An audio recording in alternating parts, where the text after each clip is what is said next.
नमस्कार, सुप्रभात. मी श्वेता. तुम्ही बघताय न्यूज 18 लोकमत. सकाळचे 8 वाजता आहेत. या बुलेटिनची सुरुवात ही पावसासंदर्भातल्या बातमीनं करूयात.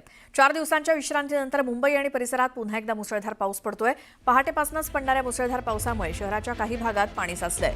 किंग सर्कल, गांधी मार्केट या परिसरात पाणी साचलंय. त्यामुळे आठवड्याच्या पहिल्याच दिवशी नोकरदारांची पुन्हा एकदा तारांबळ उडतीये. आज सोमवारचा दिवस आणि आज मुंबईमध्ये आणि परिसरात पुन्हा एकदा पावसानं कमबॅक केलंय 4 दिवसांच्या विश्रांतीनंतर. त्यामुळे काही सखल भागामध्ये पाणी साचलेलं आहे. इतक्या मोठ्या प्रमाणात हा पाऊस झाला. पहाटेपासून पावसाचा जोर वाढलेला आहे. त्याचे परिणाम आता दिसू लागलेत. रस्ते वाहतुकीवरती त्याचा परिणाम होतो. गणेशोत्सवाच्या पार्श्वभूमीवर फुलबाजार असेल किंवा इतर ठिकाणी ग्राहकांची लगबग आहे.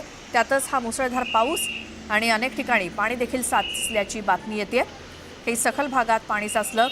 किंग सर्कल असेल किंवा गांधी मार्केट या परिसरात सध्या पाणी साचलेलं आहे. शहर आणि परिसरात मुसळधार पाऊस पडतोय. रस्त्यावरती साचलेलं हे पाणी काही सखल भागात.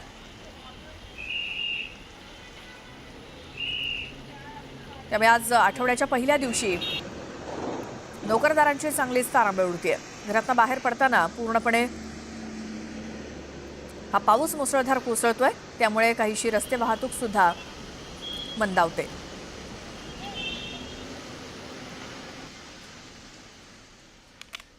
राजकीय वर्तुळातून एक मोठी बातमी आहे. राष्ट्रवादी शरद पवार पक्षाचे आमदार रोहित पवार यांनी पुन्हा एकदा मंत्री संजय शिरसाटांवर निशाणा साधला.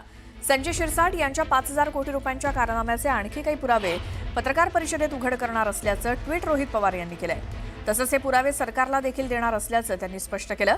दरम्यान मी पुराव्याशिवाय बोलत नाही आणि जनतेचा पैसा लुटणाऱ्यांचा नाद पुरा केल्याशिवाय थांबणार नाही असा सूचक इशाराही रोहित पवारांनी दिला. त्यामुळे रोहित पवार आता काय शिरसाटांविरोधात गौप्यस्फोट करणार याकडे संपूर्ण राज्याचं लक्ष लागलंय.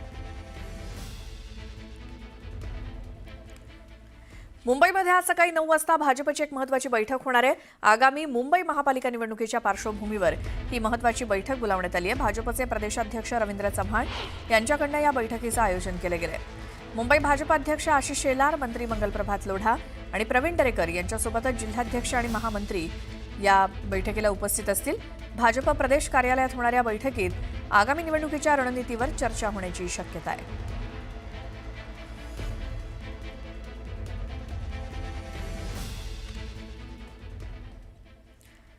आता या बुलेटिनमध्ये बघूयात बातमी 36 जिल्ह्यांची. प्रोटोकॉल सोडून सर्वच सरकारी कर्मचाऱ्यांना बोलावल्यामुळे उपमुख्यमंत्री अजित पवारांनी नाराजी व्यक्त केली. कराडमध्ये मुक्काम केलेल्या अजित पवार यांनी सकाळी 6 वाजताच कोल्हापूरकडे प्रस्थान केलं. नवी मुंबई महिला मोर्चा जिल्हा चिटणीस सुष्मिता भोसले आणि एकूण 15 महिलांनी मंगळागौर कार्यक्रमात ठाकरेंच्या शिवसेनेत प्रवेश केला. रश्मी उद्धव ठाकरे यांच्या उपस्थितीत हा पक्षप्रवेश झाला. जरांगेंच्या आंदोलनाला पाठिंबा देण्यासाठी गावागावात सकल मराठा समाजाच्या वतीनं चावडी बैठकीचं आयोजन करण्यात येत आहे. संघर्ष योद्धा मनोज जरांगे पाटील यांच्या मार्गदर्शनाखाली पैठणच्या ढाकेफळ इथे मारुती मंदिर परिसरात चावडी बैठकीचं आयोजन करण्यात आलं. अजित पवार आज कोल्हापूर दौऱ्यावरती आहेत. त्यांच्या उपस्थितीत आज काँग्रेसचे दिवंगत आमदार पी.एन. पाटील यांच्या दोन्ही मुलांचा राष्ट्रवादी काँग्रेसमध्ये प्रवेश होणार आहे. सडोली इथे हा कार्यक्रम पार पडेल. तत्पूर्वी जिल्हा प्रशासनाची आढावा बैठक ते घेणार आहेत. राज्यात पावसाचा जोर काही दिवसांपासून कमी झाला. अधूनमधून हलक्या सरी बरसत आहेत. दरम्यान मध्य महाराष्ट्र घाटमाथ्यावर पुढचे 2 दिवस पावसाचा अंदाज वर्तवण्यात आलाय. उर्वरित भागात ढगाळ वातावरण असेल. नागपूरसोबतच विदर्भातील काही भागात बुधवारी दमदार पावसाचा अंदाज वर्तवण्यात आलाय. त्यामुळे गणपती आगमनाच्या दिवशी पावसाचं विघ्न असण्याची दाट शक्यता आहे. मंगळवारी आणि बुधवारी पावसाचा येलो अलर्ट जारी करण्यात आलाय.